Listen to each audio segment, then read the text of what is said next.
Good morning everyone. आज हम लोग क्लास 12th का प्रोज का 6 चैप्टर जिसका नाम वोमेंस एजुकेशन है, जो डॉक्टर एस राधाकृष्णन के द्वारा लिखित है। डॉक्टर एस राधाकृष्णन जो 1948 में विश्वविद्यालय शिक्षा आयोग बनाया गया था, उसके अध्यक्ष थे और उन्होंने अपनी रिपोर्ट भारत सरकार को शिक्षा के बारे में, विश्वविद्यालय शिक्षा के बारे में दिया था। उनके वोमेंस की एजुकेशंस को लेकर क्या विचार थे, ये उनके विचार इसमें भी रिफ्लेक्ट होते हैं। ये चैप्टर जो उनका ट्रू नॉलेज जो उन्होंने 1978 में लिखा था, उससे लिया गया है। तो इसमें महिला शिक्षा पे उनके क्या विचार थे, इस पर वो अपना विचार प्रकट करते हैं। तो राइटर कह रहा है, you are living in an age, आप एक ऐसे युग में रह रहे हैं, when there are great opportunities, जब बहुत अधिक अवसर उपलब्ध हैं, फॉर वुमेन माने महिलाओं के लिए, इन सोशल वर्क माने सामाजिक कार्य में, पब्लिक लाइफ माने सार्वजनिक जीवन में, एंड एडमिनिस्ट्रेटर माने प्रशासन में। आप एक ऐसे युग में रह रहे हैं जब बहुत से अवसर महिलाओं को प्राप्त हैं सामाजिक कार्य में, सार्वजनिक जीवन में, प्रशासन में। Society requires women of discipline minds, समाज को महिलाओं के अनुशासित दिमाग वाली महिलाओं की ज़रूरत है। एंड रेस्ट्रेन मैनर में, नियंत्रित व्यवहार वाली, समाज को अनुशासित दिमाग वाली और नियंत्रित व्यवहार वाली महिलाओं की ज़रूरत है।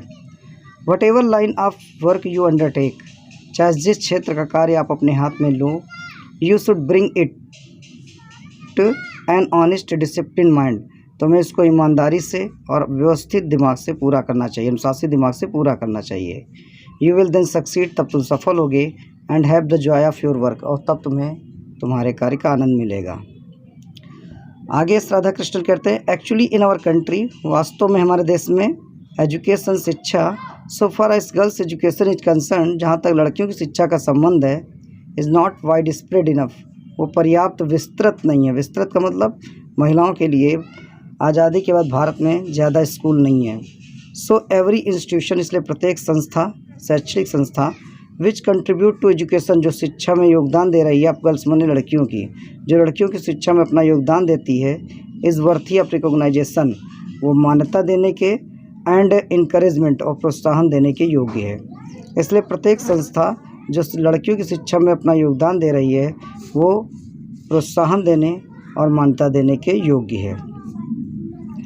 बट आई एम एंक्सियस, लेकिन मैं इस बात से भी चिंतित हूँ, that the kind of education, कि जिस प्रकार की शिक्षा दैट इज इम्पार्टेड, प्रदान की जा रही है, must not only be broad, वो न केवल विस्तृत हो, but should also be deep, बल्कि वो गहरी भी होनी चाहिए।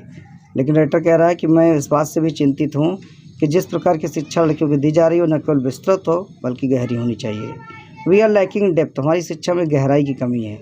गहराई की कमी का मतलब मानव जीवन को तैयार करने वाली शिक्षा भारत में नहीं दी जा रही है।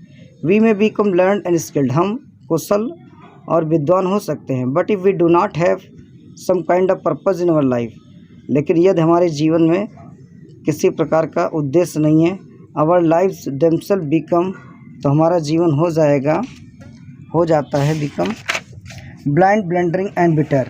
ब्लाइंड, ब्लेंडरिंग एंड बिटर का मतलब ब्लाइंड माने अंधकारमय, ब्लेंडरिंग माने भूल से भरा, बिटर माने कड़वाहट से बड़ा। द गीता से, गीता कहती है, व्यवस्थमुखी बुद्धिर एका, जो व्यवस्थित बुद्धि होती है वो एक होती है। For a truly culture mind, एक सच्चे सुसंस्कृत दिमाग के लिए, there is a single mindness, एक दिमाग होना चाहिए। और डेडिकेटेड टू सिंगल पर्पज, एक उद्देश्य के प्रति समर्पण होना चाहिए।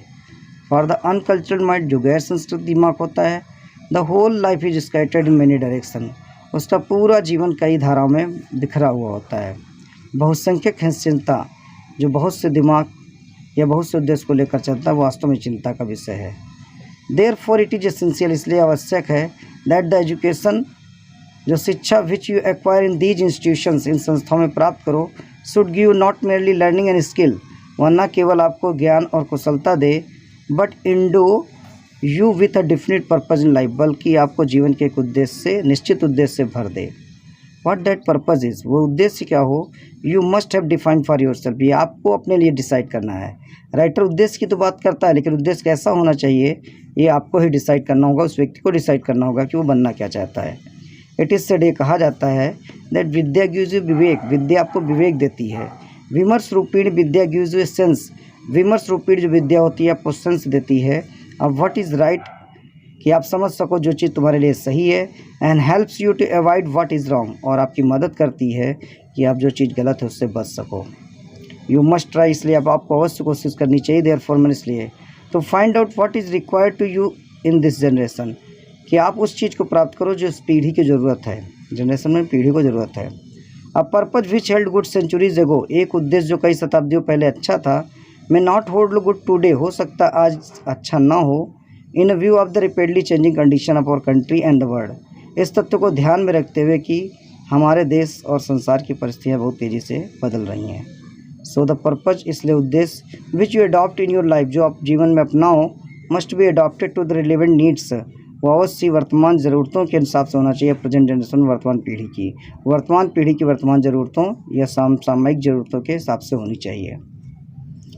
एवरी टाइम वी स्टार्ट, जब भी हम कोई चीज़ शुरू करते हैं, वी मस्ट यूज और हेमेंस, तो हम लोग अपने भजन गाते हैं। एंड इन विथ सेइंग शांति शांति शांति, और जब जो चीज़ को उसी चीज़ का अंत करते हैं तो शांति शांति कहते हैं।